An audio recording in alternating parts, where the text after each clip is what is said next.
নমস্কার, দেখছেন বলো কি জানতে চাও। আমি সায়ন আপনাদের সঙ্গে। একটা সময় ছিল যখন পশ্চিমবঙ্গে অটোমোবাইল সেক্টরের একটা রমরমা ছিল, অর্থাৎ উত্তরপাড়ার সেই হিন্দ মোটরের পরিত্যক্ত জমি, যেখানে 2014 পর্যন্ত চলছিল প্রোডাকশনের কাজ। 2014 থেকে সেই জমিটি একেবারে পরিত্যক্ত। যদিও তার আগে পশ্চিমবঙ্গে আরও একটি অটোমোবাইল সেক্টরের এন্ট্রি নেওয়ার কথা ছিল। টাটার হাত ধরে টাটা ন্যানো ম্যানুফ্যাকচার হওয়ার কথা ছিল সিঙ্গুরে। আজ সেটাও কল্পনা। 2014 পর থেকে হিন্দ মোটরের ওই পরিত্যক্ত জমিটাও কল্পনা। মাঝখানে যখন ওই জমিটি নিয়ে আলোচনা হয়েছিল, অনেকে ভেবেছিল যে এখানে হয়তো আবার কর্মকাণ্ড শুরু হবে, যার জেরে পশ্চিমবঙ্গের হারিয়ে যাওয়া অটোমোবাইল সেক্টরের সম্মান হয়তো ফেরত আসবে। কিন্তু না, পরে সেখানে অটোমোবাইল সেক্টর আর তৈরি হলো না, কিন্তু এখন সেখানে আবার আলো জ্বলবে, গড়াবে চাকা। হুগলির কোন্নগরে ছিল হিন্দুস্তান মোটরসের একটা বিরাট কারখানা, তৈরি হতো গাড়ি। সেই কারখানা বন্ধ হয়ে যায় 2014 সালে। অ্যাম্বাসেডর গাড়ি উৎপাদন বন্ধ হয়ে যাওয়ার পর একেবারে ভুতুরে জায়গায় পরিণত হয়। 2022 সালে হিন্দুস্তান মোটরসের জমি অধিগ্রহণ করেছিল রাজ্য সরকার। সেই জমি থেকে 40 একর জমি বর্তমানে দেওয়া হচ্ছে টিটাগড় ওয়াগনকে লিজ হিসেবে। সেই জায়গায় এখন পুলিশ মোতায়েন করা হয়েছে, নিরাপত্তা রক্ষীও বসানো হয়েছে। মেট্রো রেলের কোচ তৈরির পাশাপাশি ইএমইউ এবং এসি কোচ তৈরির বরাত পায় টিটাগড় ওয়াগন সংস্থা। এবার টিটাগড় সংস্থাই রাজ্য সরকারের থেকে সেই জমির 40 একর নিয়েছে। এদিকে এই জমি নিয়ে কিন্তু রাজনীতিও চলছে। হিন্দুস্তান মোটরসের শ্রমিক আন্দোলনের বিজেপি নেতা পঙ্কজ রায় বলেছেন, রাজ্য সরকার ও হিন্দুস্তান মোটরের মিলিত চেষ্টায় কারখানার ভবিষ্যৎ অন্ধকারে হয়েছে। এখনও প্রায় 250 শ্রমিক পিএফ গ্র্যাচুইটি পায়নি। তাদের কথা ভাবেনি সরকার। হিন্দ মোটর নিয়ে শ্রমিকরা চাইলে আবারও আন্দোলন হতে পারে।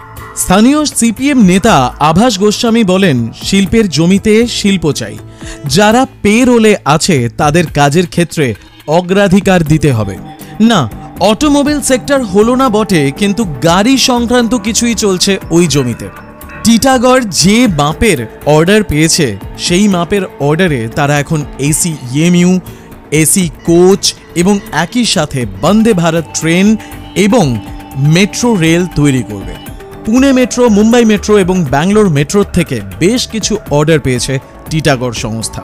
কাজেই এবার তাদের ম্যানুফ্যাকচারিং ইউনিটের জায়গা বাড়াতে হবে এবং তার সম্প্রসারণ দরকার।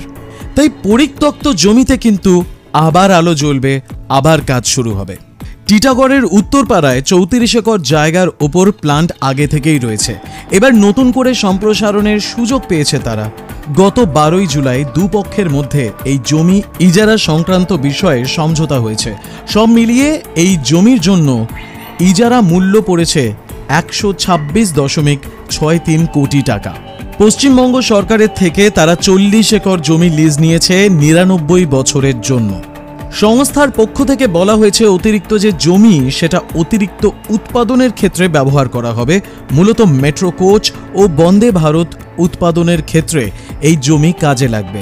ইকোনমিক টাইমসের প্রতিবেদন অনুসারে এটা জানা গেছে। এই শিল্প সম্প্রসারণের জেরে উৎপাদন ক্ষমতা বাড়বে টিটাগড় রেল সিস্টেমের। 2028-এর আর্থিক বছরের মধ্যে এই উৎপাদন ক্ষমতা বাৎসরিক 850টি করার পরিকল্পনা হয়েছে।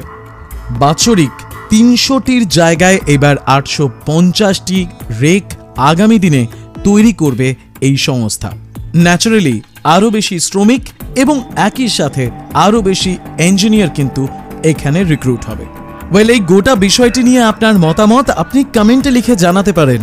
ভালো লাগলে লাইক করবেন এবং অন্যরা যাতে জানতে পারে তাই বন্ধুবান্ধবদের সঙ্গে চাইলে শেয়ার করবেন। আমাদের চ্যানেলে যদি আপনি নতুন হয়ে থাকেন, বেল আইকন প্রেস করে অল বাটনটা প্রেস করতে ভুলবেন না এবং সাবস্ক্রাইব তো অবশ্যই করবেন, যাতে ভিডিও আপলোড হলে আপনার কাছে নোটিফিকেশন যায়। আপনি যদি চান আমরা এই কাজ চালিয়ে যাই, তাহলে সামান্য অনুদান দিয়ে জয়েন বাটনে ক্লিক করে সামান্য অনুদান দিয়ে আমাদের পাশে থাকতে পারেন। তাহলে বলো কি জানতে চাও।